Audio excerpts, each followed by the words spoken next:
السلام علیکم ورحمۃ اللہ وبرکاتہ۔ آج کا ہمارا سبق نمبر 12 جو کہ سورہ البقرہ کی آیت نمبر 1 اور 2 پر مشتمل ہوگا۔ ان دو آیات میں کل 8 کلمات ہیں جو کہ 1788 الفاظ اور کلمات کا مجموعہ ہے۔ تو آئیے سبق کا آغاز کرتے ہیں، میرے ساتھ پڑھیے گا۔ بسم اللہ الرحمن الرحیم۔ الف لام میم۔ الف لام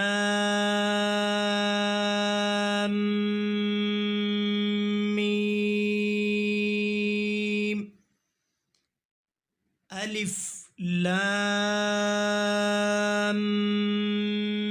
میم۔ لام کو بھی لمبا کریں گے اور میم پر شد کر کے اس کو بھی لمبا کر کے پڑھیں گے۔ ان حروف کو مقطعات کہتے ہیں، یعنی ایک ایک حرف کو آپس میں جوڑ کر پڑھنا، تو ان کو حروف مقطعات کہا جاتا ہے۔ یہ کل 14 حروف ہیں اور 29 صورتوں کی ابتدا میں آئے ہیں۔ جی آگے پڑھیے۔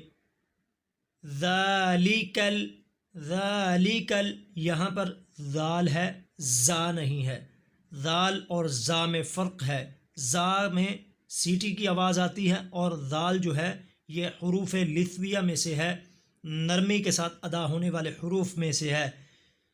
اس کو ذال پڑھیں گے۔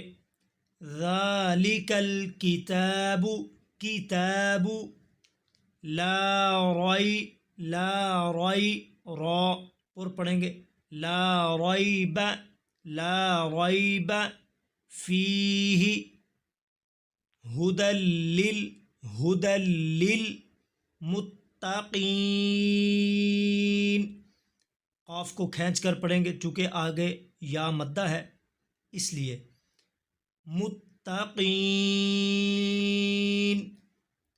الف لام میم۔ ذالک الکتاب لا ریب فیہ، لا ریب فیہ۔ یہاں پر ایک بات یاد رکھنے کے قابل ہے کہ ایسے الفاظ جن کے درمیان میں 2 ایسے وقف آ جائیں جن وقفوں پر 3 نقطے بنے ہوئے ہوں آگے اور پیچھے، یعنی شروع میں اور آخر میں، تو وہاں پر ایک جگہ پہ آپ وقف کریں اور ایک جگہ پہ آپ ملا کر پڑھیں۔ جیسے یہاں پر 3 نقطے شروع میں بھی ہیں اور فی ہی کے بعد میں بھی ہیں، تو یہاں پر آپ نے اگر ملا کر پڑھنا ہے تو یہاں پر وقف کر لیں، اگر ملا کر نہیں پڑھنا تو لا ریب تو یہاں پر وقف کر لیں اور اس میں وقف نہ کریں۔ لا ریب فیہ ہدی للمتقین۔ الف لام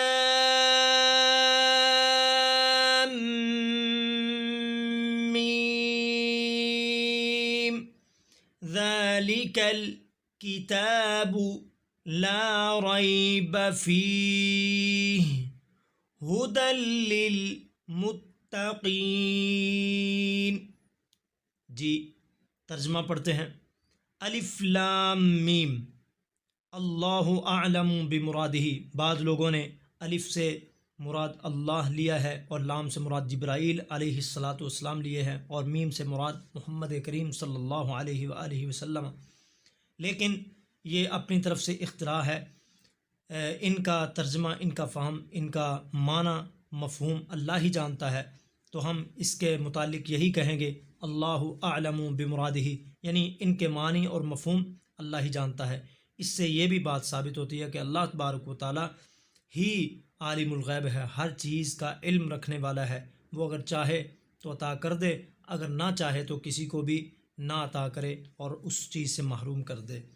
لہذا ہم اسی چیز کے مکلف ہیں کہ ہم اس پر ایمان لاتے ہیں کہ اللہ تبارک و تعالیٰ کی یہ کلام ہے، اللہ کی صفت ہے۔ اللہ تبارک و تعالیٰ نے اس کتاب مبارک کو اور کتاب مبین کو نازل کیا ہے، جس طرح نازل کیا ہے ہم اسی طرح پڑھیں گے۔ الف لام میم، اللہ اعلم بمرادہ، اللہ ہی اس کا معنی اور مفہوم جانتا ہے، اللہ ہی اس کا معنی جانتا ہے۔ ذالک، یہ ویسے اشارہ بعید کے لیے ہے، دور کے لیے ہے، لیکن یہاں پر ذالک کا معنی یہ کیا ہے، یعنی قریب کا معنی کیا ہے، حالانکہ اس کا معنی وہ ہونا چاہیے۔ ہذا کا معنی یہ ہوتا ہے اور ذالک کا معنی دور کے لیے یعنی وہ ہوتا ہے۔ یہاں پر ہم نے ذالک کا معنی یہ کیا ہے، اس لیے کہ اللہ تبارک و تعالیٰ کے نزدیک کوئی بھی چیز بعید نہیں ہے، دور نہیں ہے، اللہ کے ہر چیز ہی نزدیک ہے۔ ذالک، یہ، الکتاب، کتاب سے مراد قرآن مجید، الکتاب جہاں پر آ جائے تو اس سے مراد کتاب مبین یعنی قرآن پاک ہی ہوتی ہے۔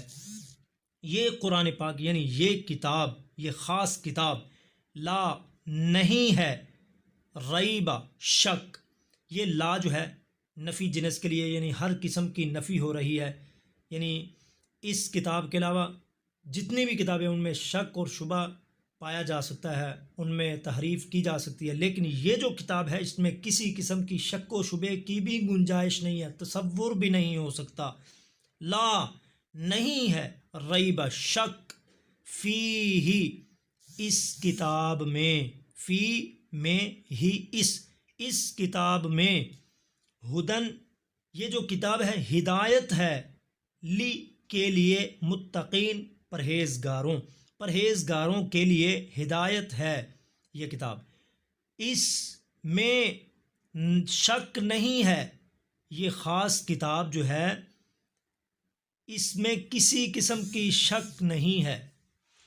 جی، یہ جو آیت ہے شروع میں لانے کا مقصد یہ ہے، اللہ تبارک و تعالی ہمیں سمجھانا یہ چاہتے ہیں کہ دنیا کی کوئی بھی کتاب اٹھا لیں، اس کے آخر میں یہ لکھا ہوتا ہے، میں نے حرفاً بغور اس کتاب کا مطالعہ کر لیا ہے، اس کتاب میں اگر کوئی غلطی نظر آئے تو ہمیں مطلع کریں تاکہ ہم اس کی تصحیح کر سکیں۔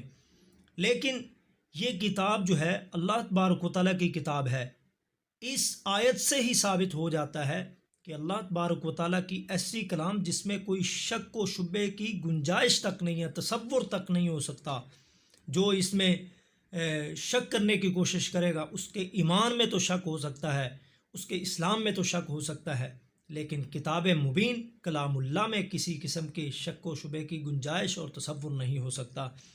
یعنی اس کتاب کو شروع کرنے سے پہلے اپنا ذہن صاف کر لیں کہ اس کتاب میں جو بھی تعلیمات ہیں وہ حق اور سچ پر مبنی ہیں، اس کتاب میں شک و شبے کی گنجائش نہیں ہے، اس لیے اس آیت کو سب سے پہلے لائے۔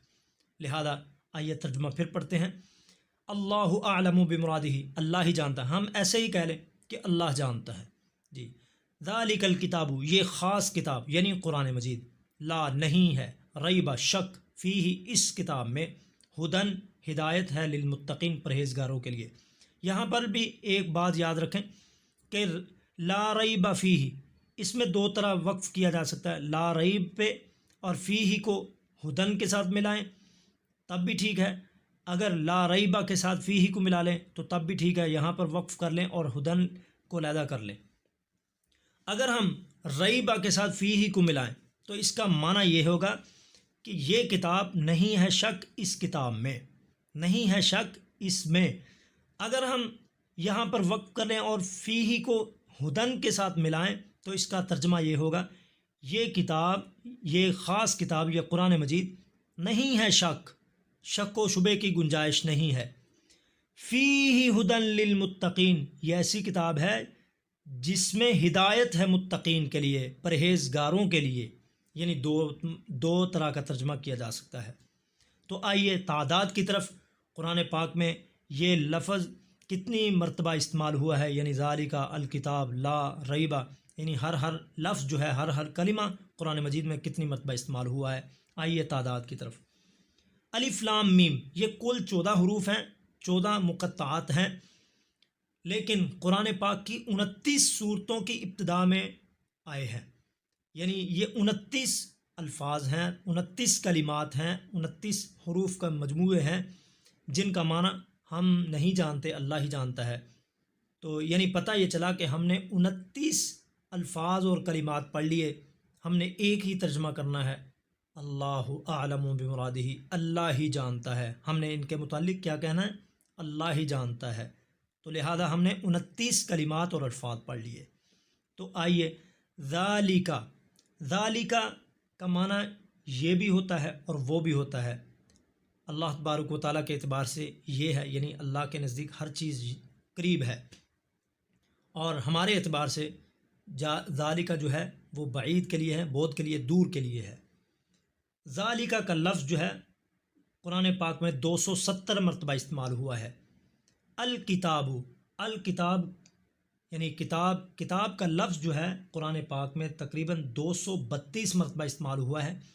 الکتاب یا کتاب، کتاباً یعنی جتنے بھی الفاظ ہیں یہ قرآن پاک میں 232 مرتبہ، اس کا معنی کتاب۔ اگر الف لام کے ساتھ آ جائے تو کلام اللہ مراد ہوگی، اگر الف لام کے بغیر ہو تو اس سے مراد دوسری کتاب بھی ہو سکتی ہے۔ لا، لا کا معنی نہیں اور نہ، یہ دونوں معنی آ سکتے ہیں۔ یہ قرآن پاک میں تقریباً 748 مرتبہ استعمال ہوا ہے۔ ریبہ کا لفظ جو ہے قرآن پاک میں 17 مرتبہ استعمال ہوا ہے۔ اور فیہ، فیہما، فیہم، فیہن، جتنے بھی الفاظ ہیں ضمائر کا صرف اس میں فرق ہے، یہ معنی ایک ہی ہے، فی کا معنی میں۔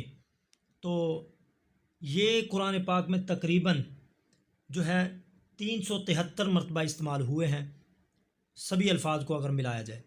ہدن، یہ قرآن پاک میں تقریباً 91 مرتبہ استعمال ہوا ہے، اس کا معنی ہدایت، رہنمائی کرنا۔